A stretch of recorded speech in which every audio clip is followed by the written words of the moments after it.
This Old Testament God makes the grisliest tests of people's loyalty. Like when he asks Abraham to murder his son Isaac.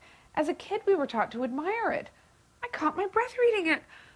We were taught to admire it? What kind of sadistic test of loyalty is that? To ask someone to kill his or her own child? And isn't the proper answer no? Julia Sweeney, late of Saturday Night Live, calls her one-woman show Letting Go of God. It was really hard to stay on Jesus' side when he started saying really aggressive, just hateful things. In Matthew, he says, I come not to bring peace, but a sword. Julia Sweeney is just one of a spate of non-believers who are speaking their minds these days and being heard. 3 of them are writers with books on the New York Times bestseller list. Evolutionary biologist Richard Dawkins' book is The God Delusion.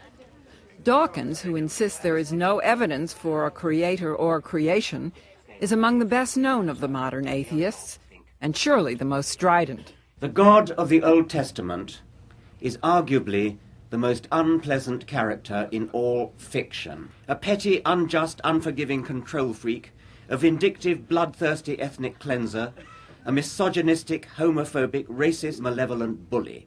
Dawkins is a little kinder to Pope John Paul II. He suffered an assassination attempt in Rome and attributed his survival to intervention by Our Lady of Fatima. A maternal hand guided the bullet. One cannot help wondering why she didn't guide it to miss him altogether. A lot of non-religious fervor comes as a reaction to the religious right in America. But Professor Harvey Cox of the Harvard Divinity School feels Dawkins is behaving like some of them. I think of Richard Dawkins as the kind of Jerry Falwell of the atheists. I mean, in a way, he's a kind of a fundamentalist. I'll explain why. He takes the most narrow and the most legalistic side of religion and makes that religion, and then he's against it. Neuroscientist Sam Harris has written 2 bestsellers, The End of Faith and Letter to a Christian Nation, both emphasizing what he sees as the lack of evidence supporting religion. The usefulness of religion, the fact that it gives life meaning, that it makes people feel good, is not an argument for the truth of any religious doctrine.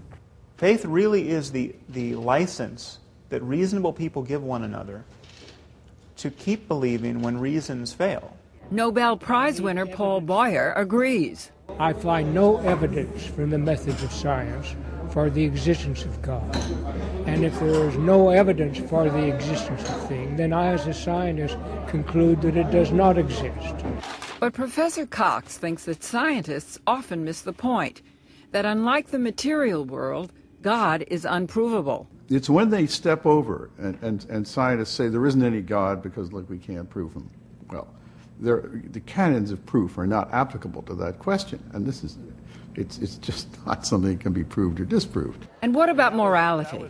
Many people think religion is its only source. Sam Harris thinks otherwise. If religion were really the only durable foundation for morality, you would expect atheists to be really badly behaved. You would go to a group like the National Academy of Sciences, and these are our most elite scientists, 93% of whom reject the idea of God.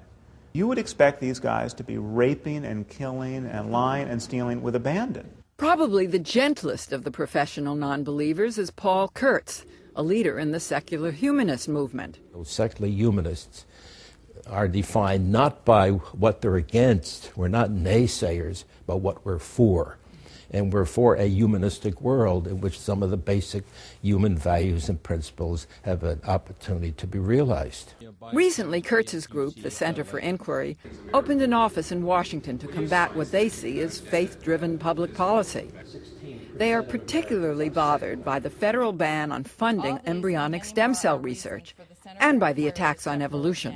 We are concerned with the resurgence of fundamentalist religion everywhere and their alliance with political, ideological movements to block science. Harvey Cox says, on balance, he welcomes the current challenge from atheism. It always makes a comeback, I think, when religious people get too arrogant.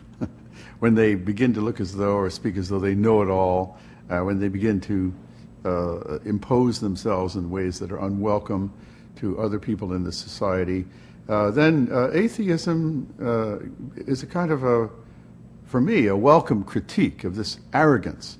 Atheists are not popular in America. Studies and polls show that more than 50% of Americans hold a negative or highly negative view of people who do not believe in God. If you don't. Julia Sweeney recalls her mother's reaction to her atheism. Everybody knows that there are those few people out there who don't believe in God, but they keep it quietly to themselves. Last night, your father said he even wishes you'd announced you were gay. At least that's socially acceptable. It's not that these atheists expect to rid America of religion, but especially now, they want their views to be heard, and they want more of a say in public policy. For Religion and Ethics News Weekly, I'm Betty Rollin in New York.